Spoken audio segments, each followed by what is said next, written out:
ವಿಶೇಷ ಚೇತನರ ವಾರ್ತೆಗೆ ಸ್ವಾಗತ. ಸ್ನೇಹಿತರೆ, ಕೇಂದ್ರ ಕಚೇರಿಯಿಂದ ಒಂದು ಸಂತಸ ಸುದ್ದಿ ಬರ್ತಾ ಇದೆ. ಅದನ್ನು ನಿಮಗೆ ತಿಳಿಸ್ತಾ ಹೋಗ್ತೀನಿ. ಯಾರೆಲ್ಲ ನಮ್ಮ ಚಾನಲ್ ಹೊಸದಾಗಿ ನೋಡ್ತಾ ಇದ್ದಾರೆ, ಚಾನಲ್ ಸಬ್ಸ್ಕ್ರೈಬ್ ಮಾಡಿಕೊಂಡು ಈ ವಿಡಿಯೋಗೆ ಒಂದು ಲೈಕ್ ಕೊಡಿ. ಪ್ರತಿದಿನ ವಿಶೇಷ ಚೇತನರ ವಾರ್ತೆಯನ್ನು ತಪ್ಪದೇ ವೀಕ್ಷಿಸಿ.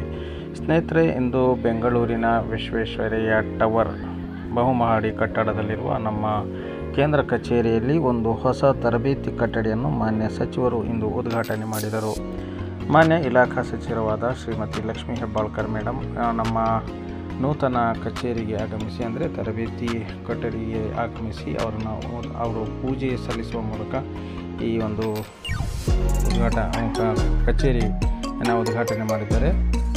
ಇದೊಂದು ತುಂಬ ಶುಭ ಸೂಚಕ. ನಮ್ಮ ಇಲಾಖೆಯ ಹೊಸ ತರಬೇತಿ ಕಟ್ಟಡಿಯನ್ನು ಉದ್ಘಾಟನೆ ಮಾಡಿರುವುದು.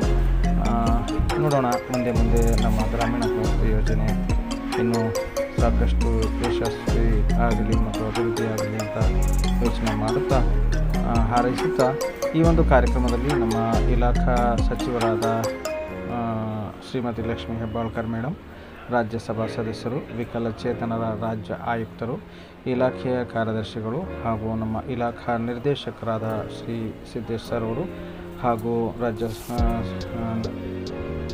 ಸಂಯೋಜಕರಾದ ಶ್ರೀಯುತ ನರಸಿಂಹಮೂರ್ತಿಯವರು ಹಾಗೂ ಸಿಬ್ಬಂದಿಗಳು ಮತ್ತು ಇತರರು ಈ ಒಂದು ಕಾರ್ಯಕ್ರಮದಲ್ಲಿ ಸರಳ ಕಾರ್ಯಕ್ರಮದಲ್ಲಿ ಭಾಗವಹಿಸಿದ್ದರು. ಈಗ ತಾವು ನೋಡ್ತಾ ಇರ್ತಕ್ಕಂಥ ದೃಶ್ಯ ನಮ್ಮ ಕೇಂದ್ರ ಕಚೇರಿಯ ಹೊಸ ತರಬೇತಿ ಕಟ್ಟಡದ ಒಂದು ಆಫೀಸ್ ಆಗಿದೆ, ಕಚೇರಿಯಾಗಿದೆ. ಇದರಲ್ಲಿ ಅವರು ಪೂಜೆ ಸಲ್ಲಿಸುವ ಮೂಲಕ ಈ ಒಂದು ಕಚೇರಿಯನ್ನು ಉದ್ಘಾಟನೆ ಮಾಡಿದ್ದಾರೆ. ಮುಂದೆ ನಮ್ಮ ವಿಶೇಷ ಚೇತನರಿಗೆ ಏನೆಲ್ಲ ಸೌಲಭ್ಯಗಳು ಸಿಗಬೇಕು ಅವು ಈ ಕಚೇರಿಯಿಂದಲೇ ಚರ್ಚೆಗೆ ಬರ್ತಕ್ಕಂಥವು. ಹಾಗಾಗಿ ಇದೊಂದು ಶುಭ ಸೂಚಕ ಅಂತ ಹೇಳ್ತಾ ಇವತ್ತಿನ ವಿಡಿಯೋವನ್ನು ಮುಗಿಸ್ತಾ ಇದ್ದೀನಿ.